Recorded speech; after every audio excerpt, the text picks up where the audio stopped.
আসসালামু আলাইকুম, সবাই কেমন আছেন? তো চলুন কতগুলো গণিত অংশের সমাধান করা যাক। কোনো ক্ষুদ্রতম সংখ্যাকে 3, 5, 6 দ্বারা ভাগ করলে ভাগশেষ 1 হবে। কোন ক্ষুদ্রতম সংখ্যাকে 3, 5, 6 দ্বারা ভাগ করলে ভাগশেষ 1 হবে? এরকম অঙ্ক যদি কোনো পরীক্ষায় থাকে তাহলে আমরা কিভাবে করব? তাহলে 3, 5, 6 সংখ্যা দেওয়া আছে 3, 5, 6। 3, 5, 6-এর লসাগু করি আমরা প্রথম। 3 × 3 = 5, 2, 5×2 = 10, 3×10 = 30। 3, 5, 6-এর লসাগু কত তাহলে? তিন 5×2 = 10, 3×10 = 30। প্রশ্নে বলছে ভাগশেষ 1 হবে, এটার সাথে 1 যোগ করে দেই, তাহলে সমান 31। এর উত্তর হচ্ছে 31। চলুন আরেকটি অঙ্ক করা যাক। 8, 11, 17, 29, 53। পরবর্তী সংখ্যাটি কত? পরবর্তী সংখ্যাটি কত? এরকম অঙ্ক প্রায় সকল পরীক্ষার প্রশ্নেই কম বেশি থাকে। তা চলুন সমাধান করা যাক। প্রশ্নটা ভালো করে খেয়াল করে দেখুন কি বলা আছে। 8, 11 পার্থক্য কত? 3। 11, 16 পার্থক্য কত? 6। 17, 19 পার্থক্য কত? 12। 29, 53 পার্থক্য কত? 24। তাহলে এখানে দেখতে পাচ্ছি 3×6, 6×12, 12×24। প্রথম সংখ্যা থেকে পরবর্তী সংখ্যাগুলো ডাবল হয়েছে, তাহলে 24-এর পরে কি 48? তাহলে 24 আর 48 যোগ করলে কত হয়? 53। 53 আর 48, 53 আর 48 যোগ করলে কত হয়? 11 1 হাতে থাকে 1, 5 আর 5 10, 101। উত্তর হবে 101। আশা করি বুঝতে পেরেছেন। এরকম অঙ্ক প্রায়শই পরীক্ষায় আসতে আমরা দেখতে পাই। আরেকটি অঙ্ক ছোট সমাধান করে দেখি।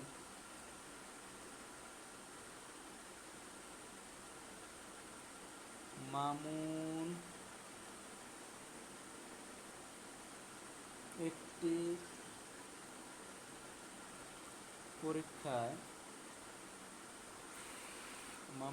পরীক্ষায় প্রশ্নটি লিখি আমরা।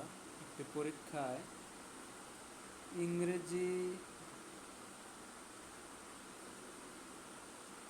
ও গণিতে মোট 180 নম্বর পায়।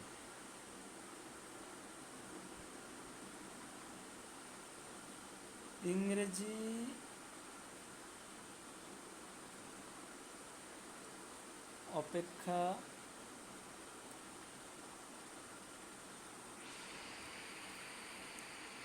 অপেক্ষা গণিতে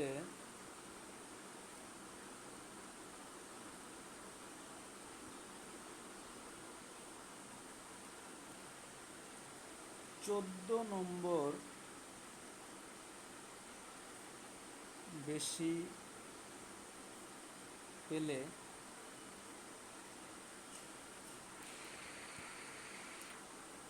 গণিতে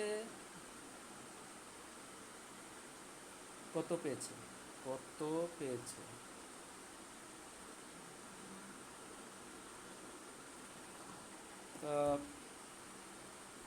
প্রশ্নটি আমরা ভালো করে পড়ি।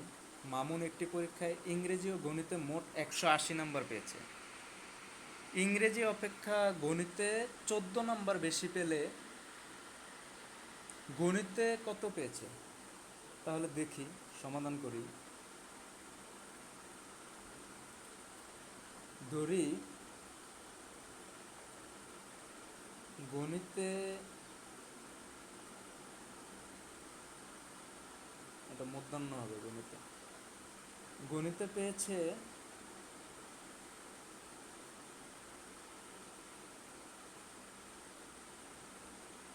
x নম্বর।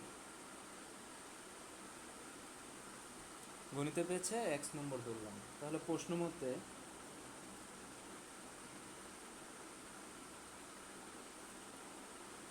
মতে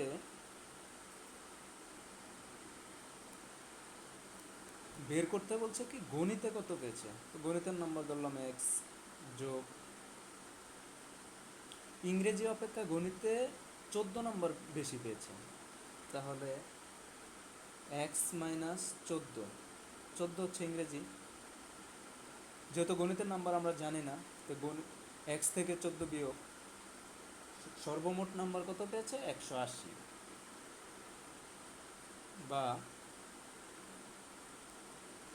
x প্লাস x মাইনাস 14 সমান 180, বা 2x সমান 180 যোগ 14।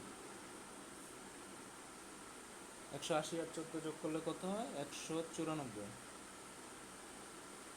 বা 2x সমান 194, বা x সমান 194 বা 2, 9 দুগুণে 18, 7 দুগুণে 14, সুতরাং x সমান 97। তাহলে গণিতে কত পেয়েছে? গণিতে পেয়েছে 97। এটাই হলো উত্তর। উত্তর 97।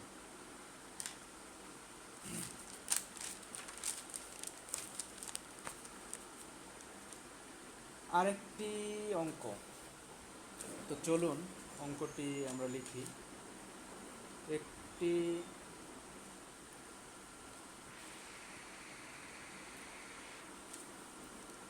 আয়তক্ষেত্র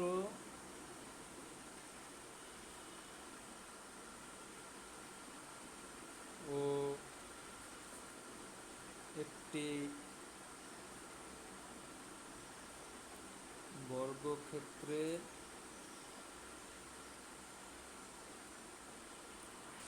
একটি আয়তক্ষেত্র ও একটি বর্গক্ষেত্রের পরিসীমা সমান। আবার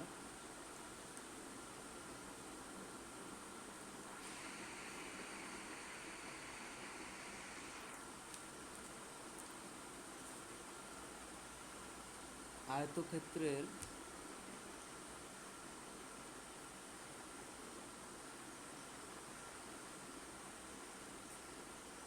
বড় বাহু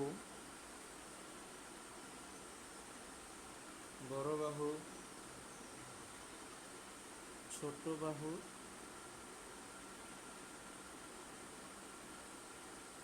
3 গুণ, বড় বাহু 21 মিটার হলে বর্গক্ষেত্রের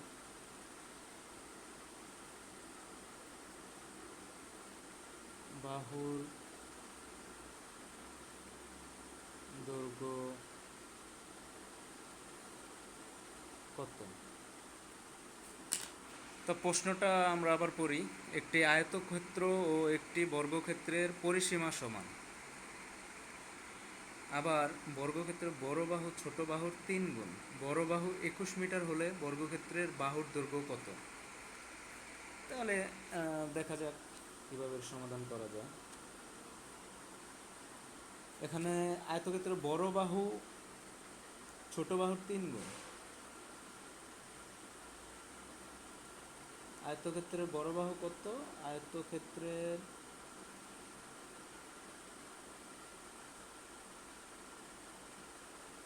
বড় বাহু দেওয়া আছে 21 মিটার। তাহলে ছোট ছোট বাহু কত হবে? বড় বাহু যেহেতু ছোট বাহুর 3 গুণ, তাহলে 21/3, 7 মিটার। পরিসীমা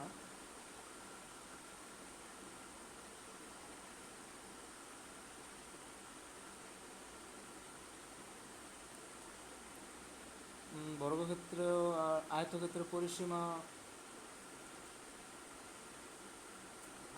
পরিসীমার সূত্র হচ্ছে 2 বড় বাহু যোগ ছোট বাহু। তাহলে 2 বড় বাহু কত? 21, ছোট বাহু কত? 7, 2 × 28, 28 দুগুণে কত? 56। প্রশ্নে বর্গক্ষেত্রের বাহুর দৈর্ঘ্য বের করতে বলছে। বর্গক্ষেত্রের এক বাহুর দৈর্ঘ্য, বর্গক্ষেত্রের বাহুর দৈর্ঘ্য 56/4। বর্গক্ষেত্রের বাহু কয়টা থাকে? বর্গক্ষেত্রের বাহু থাকে হলো 1, 2, 3, 4, 4টা, সেজন্য 4। তাহলে 4 কে 4, 4 4 16, 14 মিটার। বর্গক্ষেত্রের এক বাহুর দৈর্ঘ্য 14 মিটার। উত্তর এটা।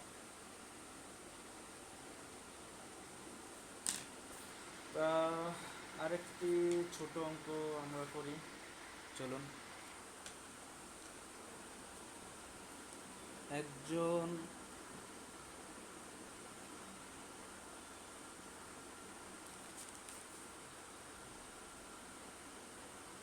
চাকরিজীবীর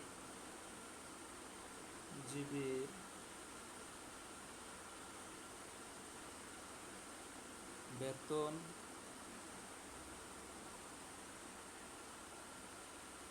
15%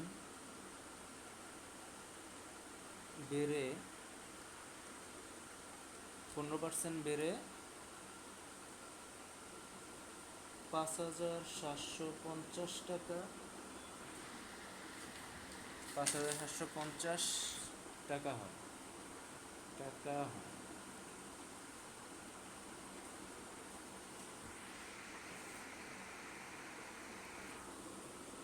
তবে তার পূর্বের বেতন কত টাকা ছিল? একজন চাকরিজীবীর বেতন 15% বেড়ে 5,750 টাকা হয়, তবে তার পূর্বের বেতন কত ছিল? খুব সহজে করতে পারি। 15% বৃদ্ধিতে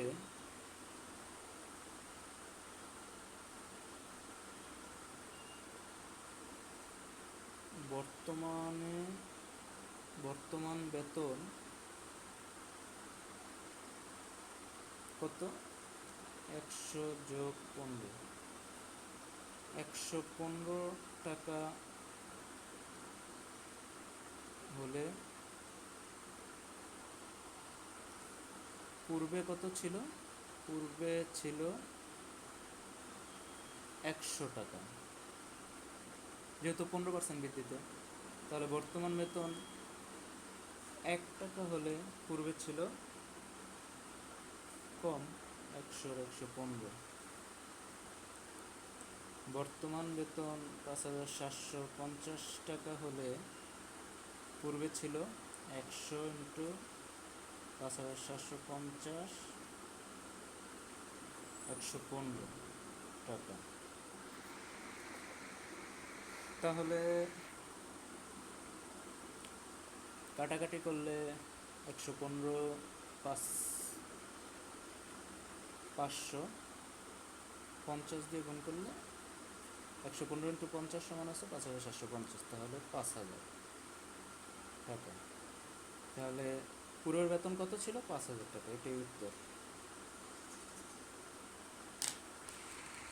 আশা করি আপনাদের অনেক উপকার হয়েছে।